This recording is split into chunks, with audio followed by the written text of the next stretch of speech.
Alright guys, I'm going to show you how to replace your through-hole fitting on a older SEADOO, so like 90s and 80s, without removing your jet pump. So in my case, my jet pump is seized on there.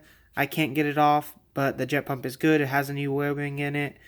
The previous owner did all that stuff very recently, so I don't know what's up, but it ain't coming off. So here's how you do it. You want to take off your 4 motor mount screws, take off the air box, only the plastic part, and you gotta go ahead and take off your spark plug boots, pick up your engine and move it back as far as possible. Also remove your battery, move it back as far as possible, and tilt it to the side just like I see here, just like I got it here.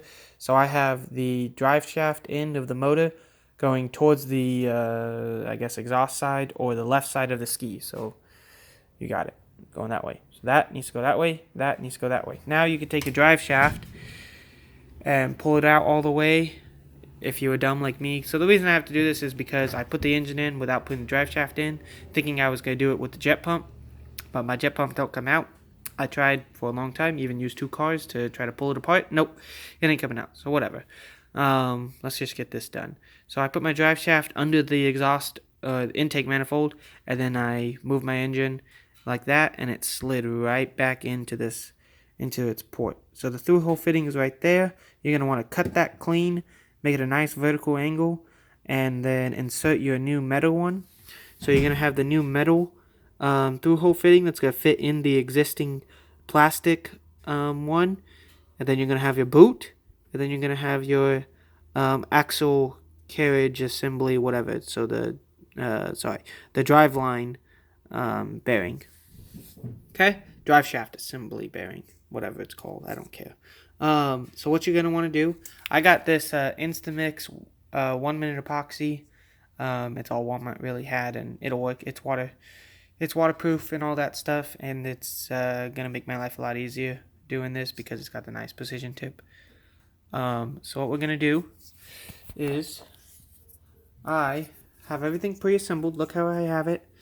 Everything still turns and spins and moves, and I can take it all out just like that. Okay, so what you're going to want to do is grab your epoxy, assemble the little thing, read the instructions, and start to squeeze. It's almost impossible to squeeze unevenly, and you're going to see it's mixing it as it's coming out of there, which is awesome. Alright, right when it's ready. Oh, there it goes. Okay, see? Oh, that was great. That was a great shot.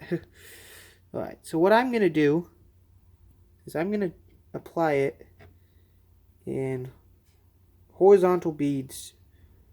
So I'm going to go perpendicular to the direction of the drive shaft.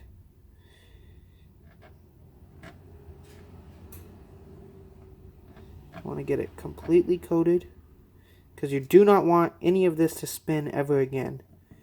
And if it does, well, it's going to do a lot of damage. So you want to get a lot of epoxy on there. It's going to get a little messy. Now, put your epoxy somewhere where it's not going to ruin your jet ski. Okay? Now spin it. Insert it into the hole and start to spin it. See how I got it in there? Now I'm 180 degrees upside down. So I rotated 180 degrees. I'm going to do the same thing. More epoxy. Can't have too much here. Well, you probably could have too much, but that's why I assembled everything, because I know I'm not going to seize up my drive line because nothing's getting in there. Okay? Put my epoxy back somewhere where I don't want it. Now look. See, I have a nice thick bead. You can see the bead right there. Oh, I'm so sorry. Can't turn on the flashlight for some reason. Whatever. I have a nice thick bead. I'm just going to rotate it as I push it in. As I insert it. Oh, it's hot. That's some hot epoxy too. Okay. Burned myself a little bit on that. Jesus. Oh yeah. That stuff is curing quick. That's epoxy. That's epoxy for you. Alright, well, I'm going to need to put that on the camera for a second. Alright, I apologize for that. So, I had to get under the ski real quick and line up my drive shaft to the... Hang on quick. What do you want me to help you with? Nothing. I'm good. I'm good. It's all done.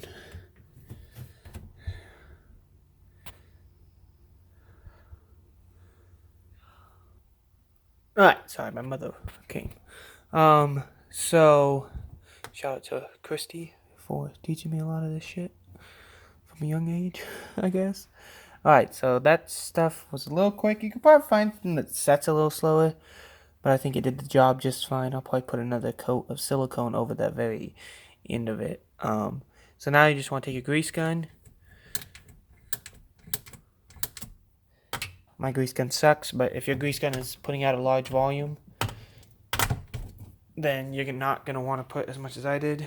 But the manufacturer recommendation is 3 full pumps just to do your break-in on your new bearing. And as you can see, I'm rotating my drive shaft right now. You can hear my impeller. But this thing ain't moving anymore, which is exactly what you want. And I'll give you guys one more update once I get this engine back in place. Alright guys, so as you can see, I have the engine reinstalled completely. It was a pain, but I got it in. Just gotta finish up that hose clamp over there. But yeah, you see the way this all ends up. And like if the engine is spinning, which like got really good compression. Oh man. Oh. As you can see, that part does not spin. That's what you want. Man, this thing's got good compression. Yeah.